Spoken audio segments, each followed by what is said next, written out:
நேபாளத்தில் நிலச்சரிவில் சிக்கி 2 பேருந்துகள் ஆற்றில் அடித்துச் செல்லப்பட்டதில் 60க்கும் மேற்பட்ட பயணிகள் மாயமான சம்பவம் பெரும் அதிர்வலைகளை ஏற்படுத்தியிருக்கிறது. இந்நிலையில் இந்த பேருந்துகளில் பயணித்தவர்களில் 7 பேர் இந்தியர்கள் என்ற ஒரு தகவல் வெளியாகியிருக்கிறது. இது தொடர்பான முக்கிய செய்தியை நாம் பார்த்து வருகிறோம். கூடுதல் விவரங்களை எமது செய்தியாளர் ராஜா வழங்க கேட்கலாம். ராஜா வணக்கம். இந்த பேருந்துகளில் பயணம் செய்த அந்த 7 இந்தியர்கள் பற்றின முழு விவரங்கள் தெரிய வந்திருக்கிறதா? தமிழகத்திலிருந்து யாரேனும் பயணித்திருக்கிறார்களா? முழு விவரத்தை பதிவு பண்ணுங்க ராஜா.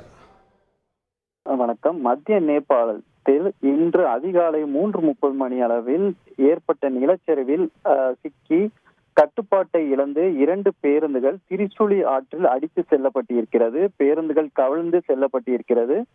மேலும் இதில் 2 பேருந்துகளும் சேர்த்து 63 பயணிகள் சிக்கியிருப்பதாகவும் அவர்களின் நிலை என்ன என்றுதான் கேள்வி எழுந்திருக்கிறது. மேலும் என்ன தகவல் என்றால், இந்த 63 பேரில் 7 பேர் இந்தியர்கள் என முதற்கட்ட தகவல் வெளியே இருக்கிறது. இவர்கள் மாயமாகி இருக்கிறார்கள். பேருந்தும் இன்னும் கண்டுபிடிக்கப்படவில்லை. தொடர்ந்து மீட்பு பணியானது நடைபெற்று வருகிறது. அங்கு இடைவிடாத மழை பெய்து வருகிறதால் மீட்பு பணியானது சவாலாக இருக்கிறது. இராணுவத்தினர் இறக்கப்பட்டிருக்கிறார்கள். இவர்கள் இப்ப படகுகள் மூலம் இந்த மீட்பு பணியானது நடைபெற்று வருகிறது. மழை பெய்து இருப்பதனால் நீரோட்டமும் அதிக அளவில் இருப்பதனால் மீட்பு பணி சவாலாக இருப்பதாக அதிகாரிகள் தெரிவித்திருக்கிறார்கள்.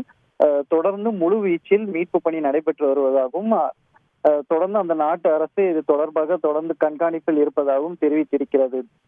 காணாமல் போன பயணிகளை கண்டுபிடிக்கும் தேடுதல் பணி நடைபெற்று வருவதாகவும் அந்த அரசு தரப்பில் கூறப்பட்டிருக்கிறது.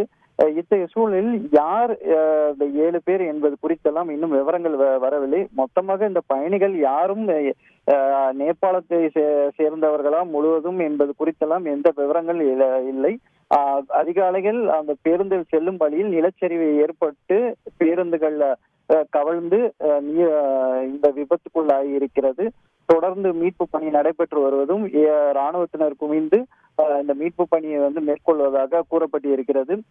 மழை சற்று ஓய்ந்த பிறகுதான் இந்த பேருந்துகள் எங்கேயாவது கரை உறங்கியதாவது கண்டுபிடிக்கப்பட்ட பிறகுதான் காணாமல் போனவர்கள் பற்றிய விவரங்கள் வெளியே வரும் என அதிகாரிகள் தரப்பு தெரிவிக்கப்பட்டிருக்கிறது.